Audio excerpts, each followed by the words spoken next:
I never wanted to be rich. Growing up, my parents taught me the value of hard work and humility. Dad ran a small diner, and Mom helped out while also working as a teacher's assistant.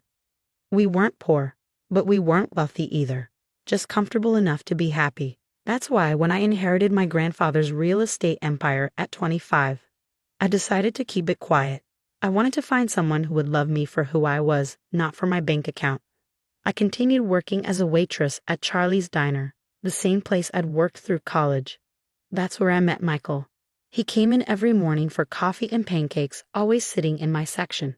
Unlike the other suits who barely looked up from their phones, Michael actually talked to me. He asked about my day, remembered my stories, and made me laugh with his terrible dad jokes. After 3 months of daily pancakes and shy smiles, he finally asked me out. "I know this great little Italian place," he said, nervously fiddling with his tie. "Unless you're sick of serving food and would rather get served for a change." I said yes, and that dinner changed my life. Michael was everything I'd hoped for: kind, funny, and genuinely interested in me, not my wallet. When he told me he was a successful architect, I was happy but not impressed by his status. I fell in love with the man who spent our third date helping an elderly couple change their flat tire in the rain. The trouble started when I met his family, particularly his mother, Victoria Armstrong. The Armstrong family was old money, and Victoria never let anyone forget it. The first time I visited their mansion, she looked me up and down like I was something stuck to her designer shoe. "A waitress," she said, her voice dripping with disdain. How quaint. Michael always had a charitable heart. Michael defended me, but Victoria's comments only got worse over time. She'd make pointed remarks about my simple background, my limited education. I had a business degree, but apparently that wasn't good enough. And my unfortunate career choice. Still, I loved Michael, and he loved me. We got married in a simple ceremony that Victoria called embarrassingly modest. I didn't care.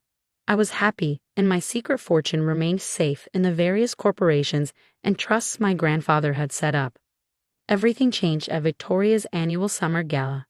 She'd been planning it for months, inviting Boston's elite to show off her mansion and her social status. The morning of the party, my lawyer called with interesting news. The deed to Victoria's precious mansion had finally cleared. I'd bought it through one of my shell corporations, along with most of the properties in her exclusive neighborhood. I almost told Michael about my wealth that morning, but Victoria's behavior at the party changed everything. I arrived early to help set up, wearing a simple but elegant blue dress. Victoria took one look at me and sneered. "Oh dear, is that off the rack?" "Well, I suppose it's the best you could do on a waitress's salary." I ignored her, like always. The party started, and Victoria's mansion filled with Boston's wealthy and powerful. I recognized most of them, not as their waitress, but as their landlord through various property holdings. They just didn't know it. The humiliation came during Victoria's speech. She stood on the grand staircase, champagne in hand, and began thanking everyone for coming. Then she spotted me trying to blend into the crowd. "Oh, and let's not forget our special guest," she said, her voice carrying across the marble foyer. "My son's wife, the waitress. You know, sometimes I think Michael married her just to spite me. I mean, what else could a successful architect want with a girl who serves pancakes for a living?" The crowd laughed. Some looked uncomfortable, but no one spoke up. Michael was stuck in traffic, running late. I was alone. Perhaps she thought marrying my son would be her ticket to a better life. Victoria continued, clearly drunk on both wine and attention. "But darling, you'll always be what you are. A worthless waitress playing dress-up in our world." I felt hundreds of eyes on me. Victoria's words hung in the air, sharp and cruel. But instead of crying or running away, I smiled. A calm, knowing smile that seemed to unnerve Victoria slightly. "Thank you for your hospitality, Victoria," I said quietly. "I'll see myself out." As I walked to my car, I pulled out my phone and called my lawyer. "John, remember that renovation clause in the new rental agreement? Let's put it into action, first thing tomorrow morning."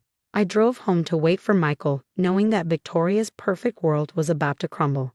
The next morning would bring a surprise that would wipe the smug smile off her face forever. When Michael finally got home that night, I was sitting in our kitchen, waiting. He rushed in, looking devastated. "I heard what happened," he said, pulling me into a hug. I'm so sorry, Mom was completely out of line. I'll talk to her, make her apologize. I shook my head, fighting back tears, not from sadness, but from the weight of what I was about to reveal. Michael, there's something I need to tell you. Something I should have told you long ago. But before I could continue, my phone buzzed. It was John, my lawyer. Everything was ready for tomorrow morning. Victoria's perfect world was about to be turned upside down, and for the first time since I'd met her, I couldn't wait to see my mother-in-law. The next morning dawned bright and clear. I woke up early, my heart racing with anticipation. Michael had already left for an important client meeting, unaware that today would change everything. I dressed carefully in a crisp business suit, no more waitress uniform, no more hiding. At exactly 9 a.m., 3 black SUVs pulled up to Victoria's mansion. I watched from my car as my lawyer John led a team of contractors and legal representatives to the front door. Victoria answered, still in her silk robe, her face twisting with annoyance. "What is the meaning of this?" she demanded. John smiled professionally. "Mrs. Armstrong, I represent Boston Heritage Properties. As your new landlord, we're here to inform you that we'll be beginning extensive renovations on this property, effective immediately." Victoria's face went pale. "Landlord? This is absurd. I own this house." "Not anymore," John replied, handing her a thick envelope. "The property was purchased last month by my client. As per the agreement your lawyer signed, you're now renting with a mandatory renovation clause." "This is impossible," Victoria screeched. Who dares to?" That was my cue. I stepped out of my car and walked up the marble steps, enjoying the way Victoria's eyes widened in disbelief. "Hello, Victoria," I said calmly. "Surprise." She staggered back, gripping the doorframe. "You? But you're a waitress." I smiled, thinking of my grandfather and everything he taught me about business. "I am many things, Victoria. A waitress, yes. I'm also the owner of this house, most of the properties in this neighborhood, and about 60% of the commercial real estate in downtown Boston." The contractors started moving in equipment as Victoria stood frozen in shock. "The renovation will take about 6 months," I continued, "during which time you'll need to vacate the premises. Of course, as your landlord, I'm required to offer you alternative accommodation." I handed her a glossy brochure for a modest apartment complex across town. "It's not quite up to your usual standards, but it's the best I could do on such short notice. Unless you prefer to stay with your sister in Connecticut?" Victoria's face turned an alarming shade of red. He planned this. All along, you were just waiting to humiliate me." "No, Victoria," I said firmly. "I kept my wealth secret because I wanted people to know me for who I am, not what I own. You're the one who chose to judge me, to humiliate me, to treat me like I was worthless because of my job." Just then, Michael's car pulled into the driveway. He got out, staring in confusion at the scene before him. "What's going on?" he asked, looking between me and his mother. Victoria launched into a hysterical explanation, but I held up my hand. "Michael, remember what I tried to tell you last night? It's time you knew the truth." Over the next hour, sitting in what was now technically my living room, I told my husband everything. About my grandfather, the inheritance, why I kept it secret. Michael listened quietly, his expression unreadable. "So all this time," he said finally, "you were worried I might want you for your money?" I nodded, tears forming in my eyes. "I loved you for who you are, Michael. I wanted to be sure you loved me for who I am too." He pulled me into a tight hug. I fell in love with a kind, hard-working waitress who always had time to help others and never looked down on anyone. Finding out she's also a secret real estate mogul doesn't change anything except maybe where we go for vacation. Victoria, who had been unusually quiet, suddenly found her voice. "Michael, can't you see? She deceived us. She made fools of us." Michael turned to his mother, his expression hardening. "No, Mom, you made a fool of yourself. All those times you mocked and belittled my wife, you showed everyone exactly who you are. The only difference is now they know who she is too." Over the next few weeks, Victoria's perfect world crumbled. The renovation forced her to move to the apartment I'd offered. Her sister mysteriously had no room for her. Her social circle buzzed with the news that the waitress they'd all laughed at was actually their landlord. But the real change came 3 months later. I was leaving Charlie's Diner after my usual Saturday morning shift. Yes, I still worked there, because I loved it. When Victoria walked in, she looked different, humbler. "I've been doing a lot of thinking," she said quietly, "about who I am, about how I treat people. I owe you an apology." I studied her face, seeing genuine remorse for the first time. "Would you like some coffee?" I asked. "I make a pretty good cup for a worthless waitress." She flinched at her own words being thrown back at her. "I deserve that. I deserve all of this. I miss my son, and I know that means making things right with you first." I poured her a cup of coffee and sat down across from her. "You know, Victoria, the renovation clause doesn't actually require you to move out.